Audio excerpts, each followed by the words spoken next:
Namaku Siti, usia 29 tahun. Aku berasal dari sebuah desa kecil di Indramayu.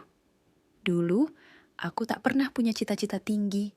Yang kupikirkan hanyalah bagaimana caranya agar adik-adikku tetap bisa sekolah. Dan orang tuaku tak terus-terusan dihina karena hutang. 2 tahun lalu, aku memberanikan diri menjadi TKW di Arab Saudi.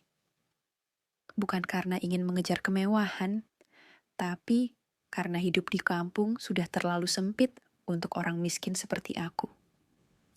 Aku bekerja di rumah seorang pria bernama Syekh Abdurrahman, majikanku. Seorang duda, usianya sekitar 50-an. Wajahnya tegas, sorot matanya tenang, tapi ada kesepian yang dalam di balik sikapnya. Rumahnya megah, dikelilingi taman dan pilar-pilar tinggi seperti istana. Tapi sepi, tak ada tawa, tak ada anak-anak, hanya suara angin yang berhembus di antara dinding marmer dingin. Hari-hariku berjalan biasa, membersihkan rumah, memasak, dan menyajikan teh. Tapi entah sejak kapan, setiap kali menyajikan teh ke ruang kerjanya, aku merasa ada yang berbeda dari caranya menatapku. Bukan tatapan majikan kepada pembantu, tapi ada rasa hormat dan sesuatu yang tak bisa kuterjemahkan. Hingga pada suatu sore, saat aku baru saja meletakkan nampan teh di mejanya, ia berkata pelan, "Siti, duduklah sebentar, aku ingin bicara." Aku menunduk gugup. Tak pernah sebelumnya ia berbicara selain sekadar menyuruh atau mengucapkan terima kasih. Lalu, kalimat itu keluar dari bibirnya. "Aku ingin menikahimu." Aku membeku. Kupikir aku salah dengar. Tapi dia menatap mataku dengan kesungguhan yang tak bisa disangkal. Aku sudah mempertimbangkannya matang-matang. Kau perempuan baik, sederhana, tulus, dan aku butuh teman hidup, bukan sekadar istri. Tanganku gemetar. "Memahar?" Tanyaku pelan. Ia menyebut jumlah yang membuat dadaku nyaris berhenti berdetak. 2 juta rial. Kalau dihitung dalam rupiah, sekitar 7 miliar. Air mataku tumpah seketika. Bukan karena jumlah uang itu, tapi karena Tuhan menjawab doaku lewat jalan yang tak pernah kuduga. Kuceritakan semuanya pada ibu di kampung. Kami sholat istikharah, dan hatiku tenang. Seolah ini memang jalan yang sudah digariskan untukku.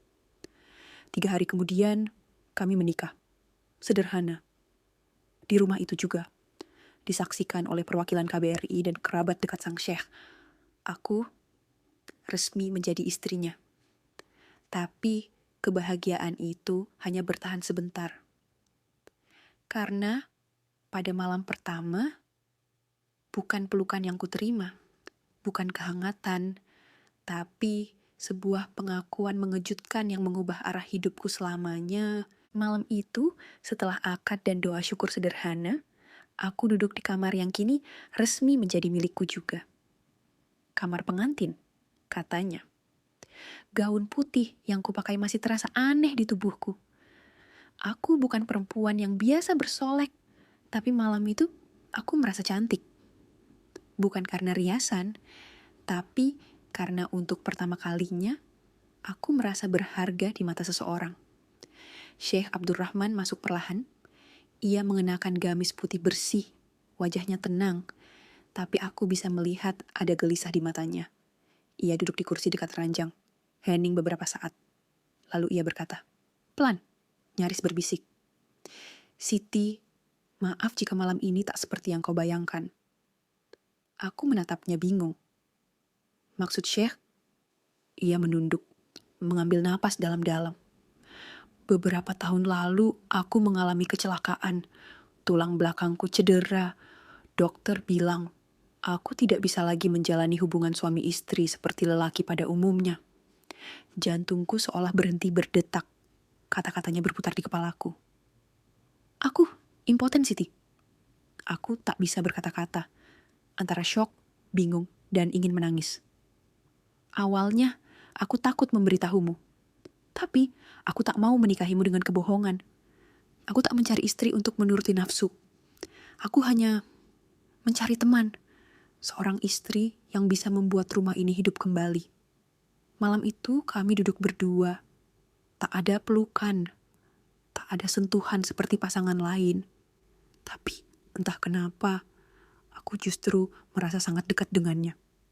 Ia tak menyentuh tubuhku, tapi menyentuh hatiku dengan kejujurannya. Dan malam pertama kami adalah malam air mata. Bukan karena kecewa, tapi karena aku merasa sedang menjalani takdir yang berbeda, yang tak semua perempuan bisa alami. Aku tahu, jika aku mengejar dunia, aku bisa pergi, tapi hatiku menolak.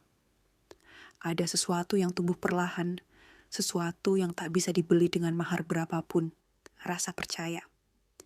Selama hari-hari setelahnya, aku hidup sebagai istri yang sesungguhnya. Kami makan bersama, tertawa kecil. Kadang ia membaca ayat Al-Quran, dan aku mendengarkan dalam diam. Aku mulai mencintainya. Bukan karena hartanya, tapi karena ia memperlakukan hatiku dengan lembut. Tapi kebahagiaan itu tak bertahan lama. Suatu hari, saat aku sedang membersihkan kamar kerjanya, aku menemukan sebuah kotak kecil berdebu tersembunyi di balik lemari buku. Aku ragu membukanya, tapi hatiku justru tak bisa menahan rasa penasaran. Di dalamnya, aku menemukan sebuah surat perjanjian warisan, dan saat mataku membaca isinya, tubuhku seakan tak bertulang lagi. Kertas itu masih kugenggam dengan tangan gemetar. Tinta Arab yang tercetak rapi di atasnya terasa menusuk jantungku lebih dari apapun. Isi surat itu berbunyi, jika dalam waktu 30 hari setelah pernikahan ini aku meninggal dunia, maka seluruh harta akan diserahkan kepada yayasan keluarga. Kecuali jika istriku adalah warga negara non-Saudi, maka hartaku dapat diwariskan padanya melalui pernikahan sah yang terdaftar resmi. Hatiku ambruk. Air mataku mengalir tanpa suara. Jadi, ini alasan sebenarnya dia menikahiku? Bukan cinta, bukan takdir, tapi strategi. Perlindungan harta dari keluarganya sendiri. Malam itu aku tak bisa tidur.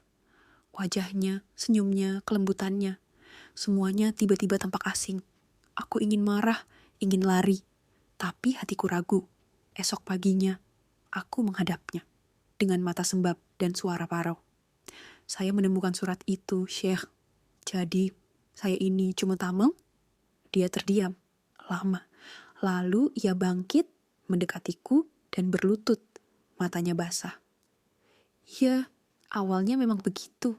Aku akui, aku butuh pernikahan ini untuk melindungi apa yang telah kubangun, agar tidak dirampas oleh saudara-saudaraku yang tamak. Napasnya berat, tapi kata-katanya semakin pelan dan tulus. Tapi Siti, demi Allah, setelah menikah denganmu, aku berubah.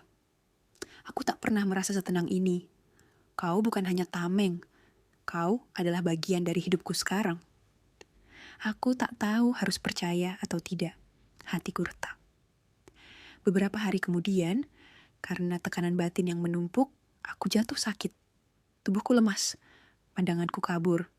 Aku dilarikan ke rumah sakit. Dan di sanalah segalanya berubah. Seorang dokter perempuan masuk dengan senyum lembut. Selamat Bu Siti, Anda hamil. Aku terdiam. Maaf, saya hamil? Dokter mengangguk. Kandungannya masih sangat muda. Tapi jelas, ini anugerah. Aku menangis, hancur, terharu. Bingung. Syekh menyusulku, terduduk di lantai rumah sakit sambil memeluk tangannya sendiri. Aku tak percaya. Aku pikir aku tak bisa. Mungkin ini cara Allah menunjukkan bahwa cinta sejati bisa menyembuhkan. Belakangan aku tahu, Syekh sebenarnya sudah menjalani pengobatan diam-diam selama 2 tahun terakhir, tanpa harapan besar, tanpa ambisi. Tapi setelah menikah denganku, semangatnya pulih. Doa-doanya dijawab perlahan. Malam pertama itu, yang awalnya kami kira kealahan, ternyata adalah malam keajaiban. Kini, rumah kami tak lagi sunyi. Tawa bayi kami menghiasi dinding yang dulu dingin. Aku bukan hanya istri dari pria kaya. Aku adalah perempuan biasa yang dipilih oleh takdir untuk membuktikan bahwa cinta yang jujur akan selalu menemukan jalannya. Dan kini, aku percaya kadang ujian hidup bukan untuk menjatuhkan, tapi untuk menaikkan derajat kita ke tempat yang tak pernah kita bayangkan.